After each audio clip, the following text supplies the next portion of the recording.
जंगल में सर्दी का मौसम चल रहा था। सब पंछी अपने घोंसलों में छिपकर बैठे थे।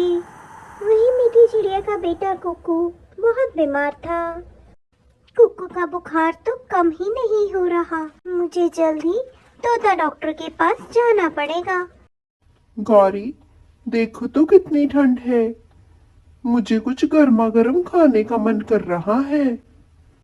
कालू जी, आपका दिमाग तो नहीं खराब हो गया? इतनी ठंड में मैं अपने आप को कष्ट क्यों दूं? अगर आपका इतना ही मन कर रहा है तो खुद जाए रसोई में और मेरे लिए भी कुछ खाने को लेकर आए।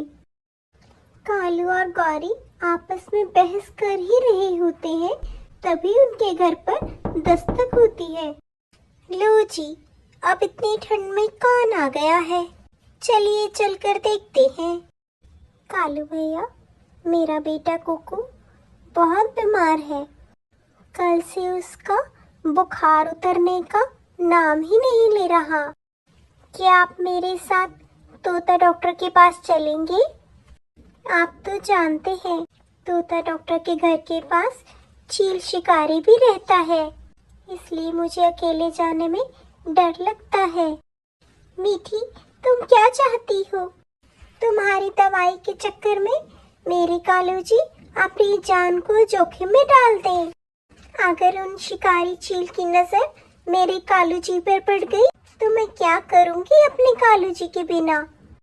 गौरी, तुम चिंता मत करो।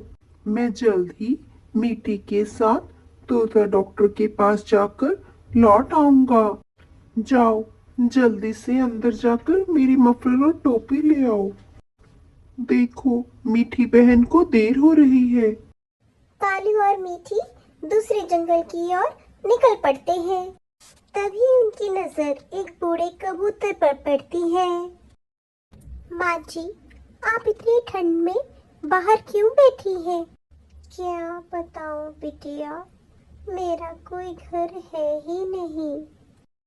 माँ जी, आप घबराइए नहीं, मेरा बेटा बहुत बीमार है। उसके लिए मैं दवाई लेने तोता डॉक्टर के पास जा रही हूँ।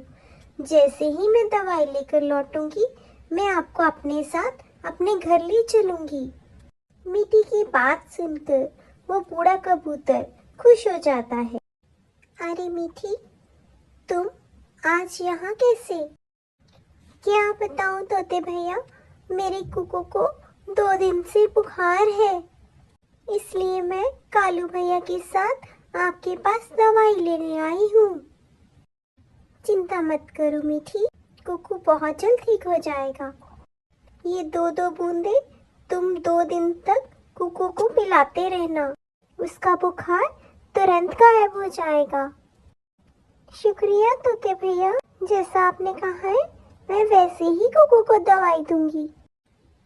चलिए कालू भैया, जल्द से जल्द हम अपने जंगल चलते हैं। रास्ते में एक बार फिर मीठी उसी बूढ़े कबूतर के पास पहुंच जाती है और उन्हें अपने साथ लेकर घर आ जाती है। अगले दिन बहुत जल्द उठकर कबूतर कुकू के लिए खिचड़ी बनाता है। अरे माँ जी, आपने ये तकलीफ क्यों की? अरे बेटा, अगर तुम मेरे लिए इतना कर सकती हो तो मैं क्या तुम्हारे कुकू के लिए खिचड़ी नहीं बना सकती? माँ जी, सच कहते हैं लोग, घर में बड़े बुजुर्ग होने से कई कठिनाइयों का हल निकल आता है। माँ जी, आपने घर आकर मेरी माँ की कमी पूरी कर दी। अब आप यहाँ से कभी मत जाना। हम तीनों हमेशा साथ ही रहेंगे। देखा दोस्तों, जब हम किसी की मदद करते हैं तो भगवान हमारी मदद खुद ही कर देता है। Please like, share and subscribe my story.